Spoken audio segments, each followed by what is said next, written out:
video we're going to go over Reynolds number and flow regimes. So this involves the mass flow rate and the volumetric flow rate, and the Reynolds number, which is a dimensionless number, and it can be calculated using these equations, and it basically has no units because the units cancel out if you do dimension analysis. So if we look at this example, water at 75 degrees flows along a 3-inch pipe. So I think that would be the diameter. So inches to centimetres, we're going to use the estimate that 1 inch is 2.5 centimetres, so 2.5 times 3 is a 7.5 centimetre diameter pipe. So in SI units, 0.075 metres. The flow rate is 900 kilograms per hour.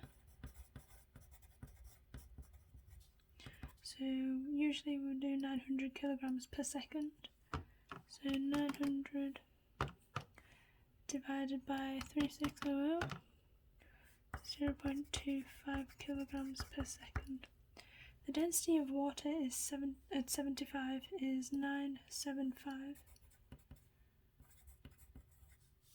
and kilograms per meter cubed is the SI units, and the viscosity is 378 times 10 to the negative 6, and that's in SI units as well.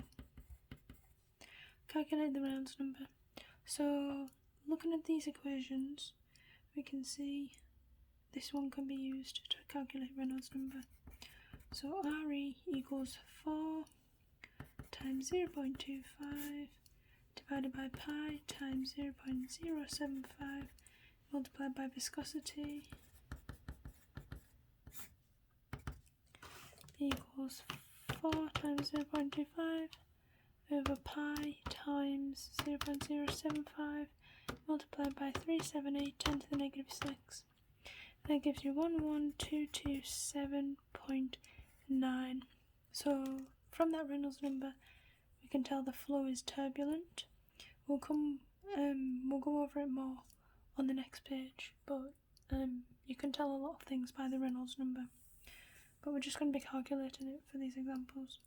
So saturated steam at a pressure of 2 bar gauge flows along a 1.5 inch diameter pipe. So 1.5 inches. So 1.5 times 2.5.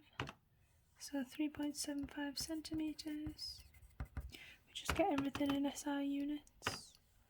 0.0375 metre diameter. So at a flow rate of 15 kilograms per hour.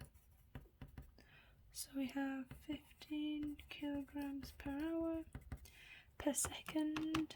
To get it in seconds is 4.17 times 10 to the negative 3 kilograms per second. Calculate the velocity of the stream in the pipe. The stream exits the atmosphere. The stream exits to atmospheric pressure through an 11 millimeter diameter nozzle. Calculate the exit velocity of the stream. Saturated stream. Okay, so we've got the densities. Okay, so this is basically using the mass flow rate equations, because the total amount of mass going through the pipe will be the same, which means these two equations must equal even though they're at different points in the pipe. So if we draw it out, say it's like this. We have a narrowing. So this is point 1, this is point 2. And at point 1 we have diameter 1, speed 1, area 1, and that's going to equal diameter 2, speed 2, area 2. The diameter here, which was given in the statement, was 0.0375, and the diameter here, which was given here, is 11 millimeters. 11 millimeters in meters is 0.011. So you can see there's a narrowing by the difference in diameter. So we're given the densities at both parts as well. So we're told that it's 2 bar at the beginning, so 0.1, and it exits to atmospheric pressure, which is atm, so that's 0.2. So we've got this, we know the diameters, and assuming it's a circular pipe, we can calculate the areas.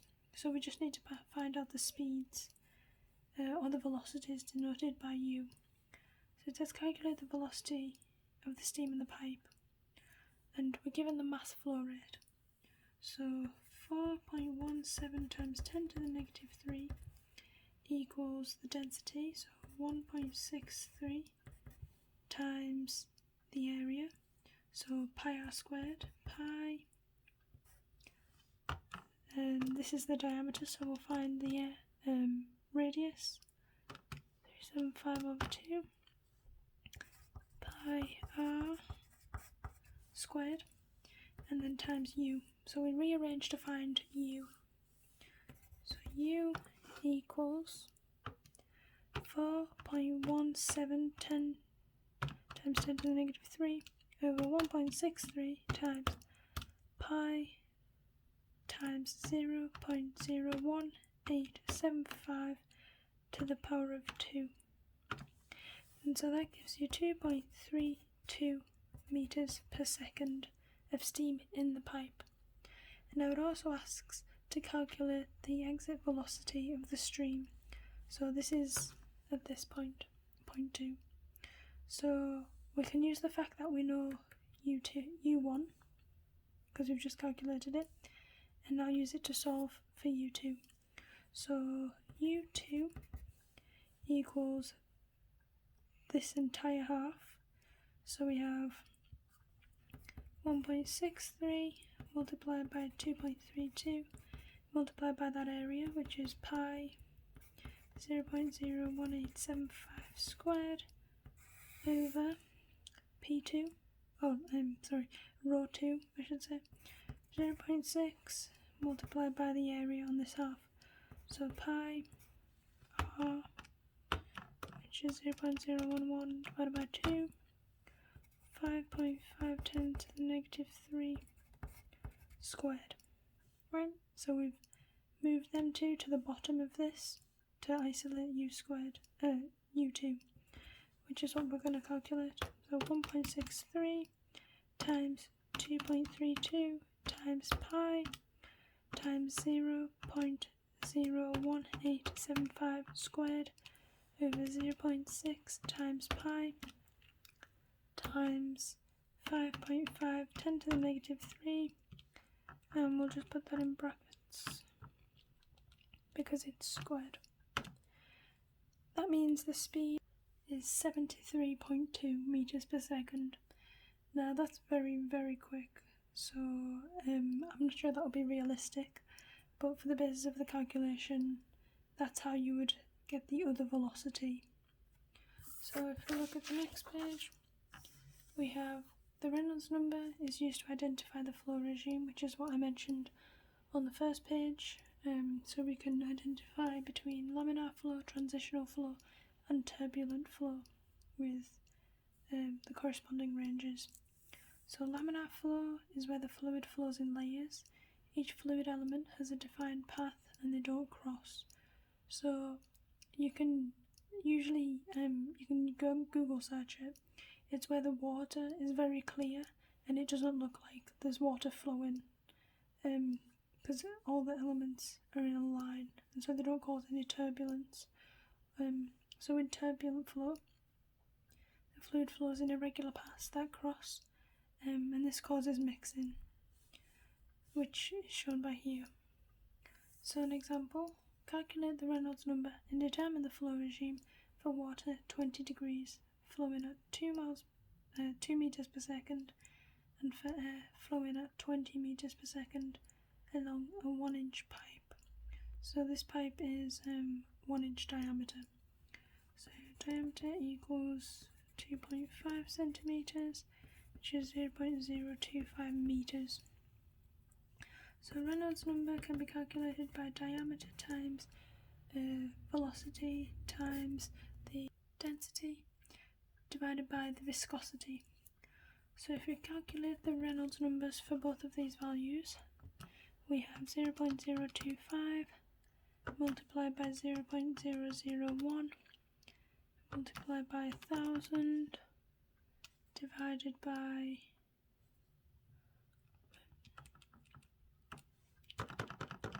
the wrong value for velocity.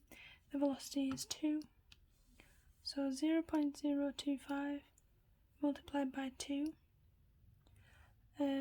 multiplied by 1000 and then divided by the viscosity, which is 0.001, and that is 50,000. So before making any calculations, we should have checked that all the units are in SI.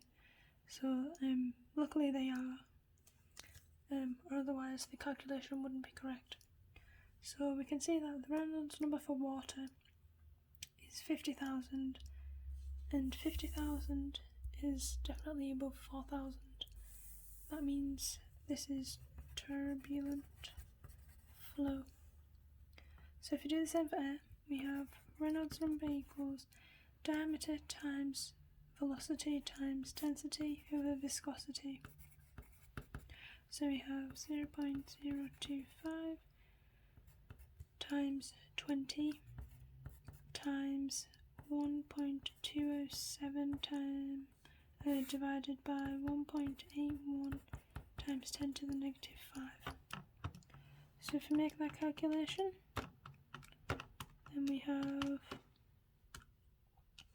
a Reynolds number of 33,000. Two significant figures.